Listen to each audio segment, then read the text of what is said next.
안녕하세요. 모형꾼입니다. 제가 이전 영상에서 토이스타의 K2C1 소개를 언박싱을 해드렸잖아요. 지금 촬영하는 시간이 토이스타 언박싱 하는 그 제품 받은 지 3일차 되는 날이에요. 첫날 받자마자 유튜브 촬영을 해서 언박싱 영상을 찍어서 편집해서 다음날 올리고, 그게 어제였고요. 어제 올라간 다음에 생각해 보니까 저희 모델링 맥스 미케닉하고 같이 얘기를 하다가 전동 권화 하면서, 이왕에 전동 권화 하는 거 뭐 많이는 아니겠지만 블로우백이 가능하면서 거기에 또 테이크다운이 되면서 동시에 사막 위장 무늬를 한번 해보자. 제가 작년 DX 코리아 때 S&T 모티브의 실총 K2, C1, K2 뭐 각종 중화기부터 S&T 제품들을 가지고 사막 위장 무늬를 칠한 적이 있어요. 그래서 그때 반응도 괜찮고, 실총에다가 해놨던 효과를 그대로 K2 C1이 나온 김에 거기다가 해보는 작업을 어젯밤에 끝을 냈습니다. 오늘 3일차 되는 날 이렇게 촬영을 하고 있어요. 거두절미하고 완성이 됐습니다. K2C1 사막 위장 모델이에요. 요 세팅과 도색이 제가 DX 코리아 때 작업했던 실총에 있던 것하고 동일한 컬러의 매칭으로 만들어진 겁니다. 포어 그립이나 핸드가드도 딱 그 위치에 있고요.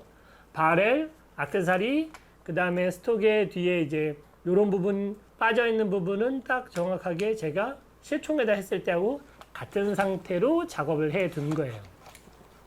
당연히 플라스틱이기 때문에 은색으로 벗겨진 효과를 내기가 어려워서, 도장하는 방법은 블랙에 어느 정도 빈티 작업 후에, 그리고 이제 사막 위장 무늬하고 벗겨지는 효과 주고, 그 다음에 원래는 금속이 벗겨지면서 은색이 드러나야 돼. 그게 안 되니까 드라이 브러싱 기법으로 마지막에 은색 터치를 살짝 해줘서 벗겨져서 살짝 은색이 드러나는 것 같은 효과를 주었습니다. 제가 언박싱 하면서는 다 완벽하게 설명을 못 드렸는데, 일단 재질이 굉장히 중요해요. 왜냐하면 K2하고 재질이 달라졌습니다. 제가 처음에 언박싱 할 때는 그런 걸 신경을 못 써서 잘 몰랐었어요. 어젯밤에 토이스타에 문의를 드렸습니다. 재질이 완전히 바뀌었어요. 일단은 ABS 글라스나 아니면 나일론 글라스로 재질이 바뀌었답니다. 부분적으로 나일론 글라스가 들어간 부분도 있고 ABS 글라스가 들어간 부분도 있어요. 두 개의 차이가 뭐냐고 여쭤봤는데, 사실 ABS 글라스나 나일론 글라스 차이는 크게는 없답니다.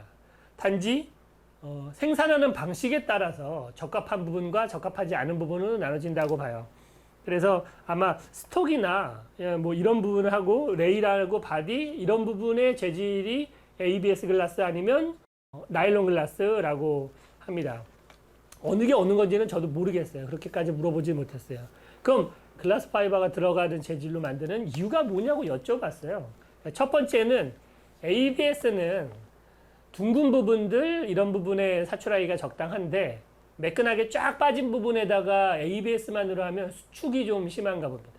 표면도 매끄럽게 나오지 않고, 그리고 처음에 근형에 설계했던 것처럼의 질감이 나타나지 않나 봐요. 그런데 K2C1 같은 경우에는 상부가 레일 시스템이잖아요. 이렇게 레일로 되어 있는 부분에 날카롭게 엣지가 살아있는 부분은 글라스가 들어가줘야 사출하기가 좋다고 합니다. 그래서 레일하고, 그리고 바디 이런 데는 ABS 글라스 또는 나일론 글라스가 들어갔어요. 또 하나 장점은 무게도 약간 올라간다고 합니다. 그래서 K2보다는 무게가 살짝 상승을 했어요. 이렇게 원형이나 바렐 같은 경우에는 그냥 ABS인 거고요. 그 외에 바디에서는 어느 부분은 ABS 글라스, 어떤 부분은 또 나일론 글라스, 이렇게 사용을 한 거죠. 그리고 이제 전동화 작업을 바로 어제 끝을 마쳤습니다. 일단 전동하기 좋으냐? 아주 좋아요. 내부 공간이 균일하게 바뀌어져 있어서 전동건이 기어박스가 말끔하게 들어갑니다. 그전에는 ABS 같은 경우는 수축이 살짝 있으니까 들어갈 때 벌어지거나 위아래가 안 맞거나 들뜸 현상이 생기고 그런 게 있는데 그런 거 없이 잘 맞습니다. 위에가 또 바뀌어가지고 위에는 거의 새로고 하부도 조금 바뀌었어요. 그냥 그대로 있지는 않고 개수가 됐습니다. 예, 얘는 이제 핸드가드 쪽이 레일 시스템으로 구멍이 뚫렸으니까 배터리를 여기다가 수납하기가 좀 어려워요. 그래서 이제 PEQ 적당하죠. 왜냐하면 현대적인 K2C1의 스타일의 PEQ나 광학을 올리는 게 보기가 좋기 때문에 오히려 PEQ 하나 올려서 여기에 배터리를 수납하는 게 훨씬 더 괜찮은 것 같아요. 스톡 부분에다가 넣기에는 한계가 있죠. 왜냐하면 힌지가 들어가기 때문에. 나중에 다스에서는 요게 힌지가 들어가는 부분에도 넣을 수 있는 걸로 고민 중이라고 하는데 기대를 해봅니다. 어쨌든 토이스타의 전동화 작업은 PEQ를 사용을 하시는 게 좋을 것 같다. 어차피 뭐 강압을 올리고 해야 보기 좋은 총이니까요. 자, 그러면 블로우백 EBB, 그러니까 많이 움직이지는 않아요. 조금 작동하는 거에 지렛대로 더 많이 움직이게 되는 거를 설계하기에는 어제 하루만으로는 부족합니다. 많은 분들이 이거 보시면서 야, 저거 뭐 조만큼밖에 안 움직이는 거 이렇게 얘기하실 수도 있어요. 하루 만에 전동화의 빈티지에 또 EBB 블로우백 시스템은 원래 들어있는 게 아니어서 설계하고 바로 3D 출력해서 부속을 넣고 그러는 것 때문에 그냥 단순히 연동이 아니에요. 단순히 연동이 돼 있으면 장전 손잡이를 못 당깁니다. 하지만 장전 손잡이 당길 수 있어요. 장전 손잡이가 혼자서 열릴 수 있어야 당연히 호법 조절도 할 수가 있고 그리고 이 액션을 할 수가 있으니까요. 그래서 그것 때문에 좀 더 불편한 구조물을 설계를 할 수밖에 없었다는 거. 그게 들어가기 때문에 하루 만에 할 수 있는 양으로는 최선이라고 생각을 합니다. 자, 일단 단발, 연발은 없어요. 저희가 점사로 작업을 해놨어요. K2는 점사라는 기능이 있으니까 점사로 세팅을 해놓자 그래서 단발과 점사로 세팅을 해놨습니다. 그렇게 작업을 했고요. 또 하나 중요한 거는 열 때 좀 조심해야 되지만 테이크다운이 됩니다. 이렇게.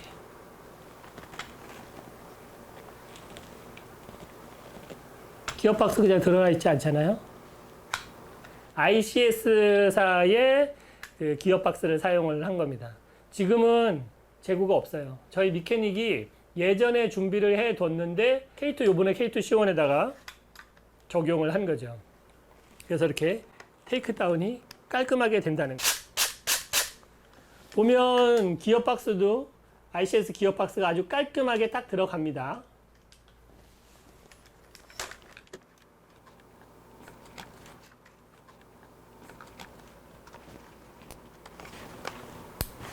네.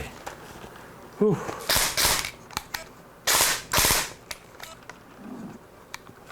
테이크다운이 되면서 블로우백 EBB를 구현하고 그리고 이제 작업을 했습니다. 그래서 여기에다가 이제 이걸로 끝내면 안 되고 이제 좀 세팅을 해봐야 되잖아요. 그래서 제가 앞에 광학들을 좀 뒀습니다. 저한테 K2C1이 하나 더 있어요. 요건 제가 이제 자작으로 만든 건데 토이스타 메탈 하버 프레임, 그 다음에 상부는 자작으로 만든 레일 시스템, 그 다음에 이 스톡은 아카데미 토이스타 K2C1, 네, 그 다음에 PLA로 만든 금속 PLA가 굉장히 약해서 얘네들이 잘 망가지기 때문에 제가 여기다가 무거운 광도고 다 아주 저가형 더미를 얹어놨는데 보통 이제 다 토이스타 제품을 갖다가 넣어서 만든 겁니다.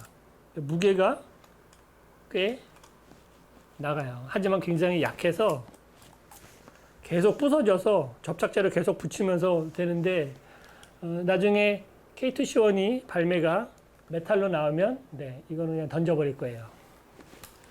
어쨌든 저한테는 나름 첫 번째 자작으로 만들었던 K2C1. 그런데 얘는 일단 ABS 글라스나 이런 좀 괜찮은 재질로 만들어져 있기 때문에 여기다가는 이제 광학을 올릴 수가 있죠. 그래서 제가 이렇게 이오텍 조합도 있고요. 그런데 요거는 이제 416에 써봤으니까 요거는 됐고, 제가 이 엘칸을 꼭 얹어보고 싶었습니다. 416 블랙 버전의 사막 위장을 하면 얹으려고 준비해 둔 건데 K2 C1에도 어울릴 거라고 생각이 들어요. 자, 그러면 K2 C1에 얹어 보겠습니다. 원래는 얘를 풀러야 되지만 얘를 안 풀러도 리어 사이트는 풀르지 않아도 뭐 얹어지는 데는 무리가 없어서 자, 얘 하나만으로 벌써 모양새가 이렇게 괜찮게 나왔습니다. 탄창도 끼워 보죠.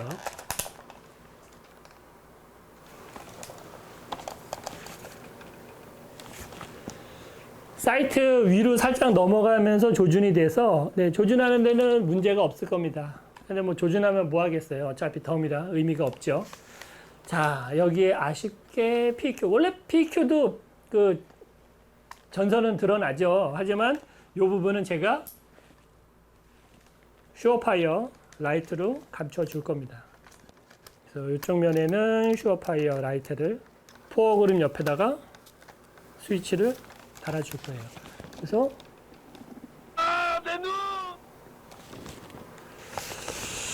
뭐 이런 듀얼 스위치도 있지만 이 정도면 좋을 것 같아요. PQ, 라이트 아주 스탠다드 하잖아요. 포어 그립, 그 다음에 광학. 어떻습니까? 이 정도면 꽤 괜찮은 세팅이지 않아요? 이렇게 달고 이제 점사 기능을 쓰는 거죠.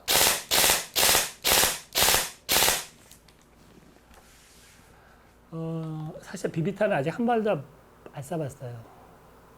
제가 뭐 비비탄을 쏘는 사람이 아니다 보니까 많은 분들이 전동화 시키면 거기에 대한 성능도 얘기를 해주겠죠.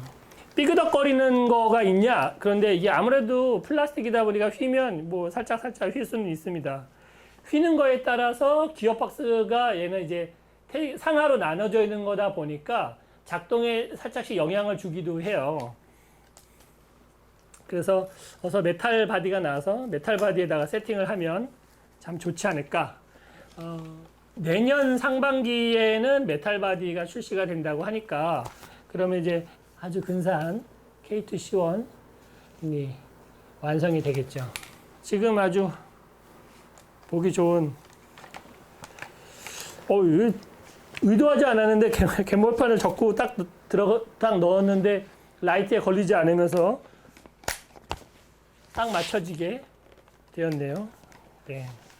제가 요착 사격, 개머리판을 접은 상태로 K2 C1을 쏴봤는데 안정적이고 쏘는데 문제가 없더라고요. 실총에서. 그리고 한 손으로 쏘는 것도 해봤는데 한 손으로 쏘는 것도 괜찮습니다. 5.56mm의 무게 배분이나 포어 그립 때문에 또 두 손으로 쓰고 개머리판 없이 그냥 허리에다가 대고 쏘는 것도 문제 없었어요.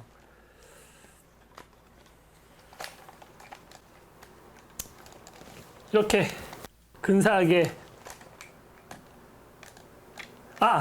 한 가지 자랑. 요거 빼먹을 뻔했네요. 탄창은 어디 건지 모르는 중국제 탄창인데 여기 밑에 탄창 밑에 보면 대한민국이라고 써 있는 거 보이시나요? 탄창 밑에 각인을 구형 5.56mm 대한민국이라고 각인을 새겨줬습니다. 그래서 각인도 하나 넣었다는 거, 요거 하나. K2 작업을 하면서 이 탄창 밑에 대한민국 각인을 그걸 넣을 일이 별로 없었네요, 지금까지. 그런데 지난번에 이제 영상에는 안 올라가 있는데 촬영이 지금 꽤 빠르니까 M16A1 한국군 버전의 바이퍼 작업을 할 때 제가 각인을 꽤 많이 넣은 게 있습니다. 그거는 뭐 M16 때 다시 소개를 한번 해드릴게요.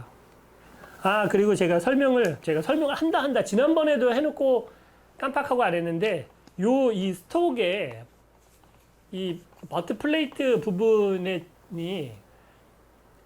그냥 플라스틱이 아니에요. 얘가 그 고무 재질 비슷한 이 나일론 합성 수지인데 얘가 그 실총의 것하고 굉장히 비슷하게 흡사하게 재질감을 만들어 줬습니다. 형상도 그렇지만 요 모양이나 무늬 요런 것도 굉장히 신경을 많이 써서 작업을 해서 그런 부분 굉장히 칭찬을 주고 싶어요. 이렇게 뒤에 스톡 만져보면 스톡 정말 굉장히 잘 만들었다.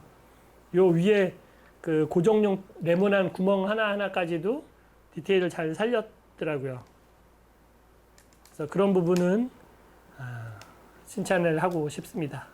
자, 이렇게 속전속결 토이스타의 K2C1 발매 기념 언박싱과 두 번째로 사막 위장무늬와 전동화 EBB 작업, 그 다음에 액세서리 세팅까지 이렇게 한번 해봤습니다. 많은 분들이 이렇게 저렇게 많이 꾸며보시고 세팅해보시고 이렇게 즐기셨으면 좋겠어요. 모의총 포법이나 에어소프트 관련 기준이 좀 낮춰지고 제조사들이 좀 더 많이 판매할 수 있는 방식으로 제작을 할 수 있는 여건이 된다면 같은 가격으로도 더 좋은 재질, 왜냐하면 많이 팔리면 가격을 낮출 수가 있으니까요. 근데 K2 같은 제품은 솔직히 같은 토이스타에 나오는 다른 제품에 비해서도 덜 팔린다고 합니다. 국내밖에 소비가 안 되니까 성능 자체도 많이 끌어올릴 수 있는 법적 기준이 좀 완화가 되면 해외 수출도 좀 괜찮지 않을까. 그리고 K2C1은 지금 수출이 꽤 되고 있는 걸로 알아요. 그래서 그런 국가들에서도 관심을 보일 법한 게 아닌가. 빠른 시간 내에 위장무늬를 칠하고 전동건을 만들어보고 한 이유는 또 이 K2C1의 토이스타 K2C1의 가능성을 소개를 해드리고 싶었어요. 작업해 놓으면 꽤 근사하게 보기 좋게 변할 수 있다. 당연히 뭐 우리한테는 K2는 또 영원한 친구이지 않습니까? 많이들 사주시고 그리고 많이 지지고 볶아주시길 바라면서 토이스타 K2C1의 전동화 작업 그리고 빈티 작업 모형꾼이 봤습니다. 네. 저는 또 다른 작업으로 찾아갈게요. 고맙습니다. 모형꾼이었어요.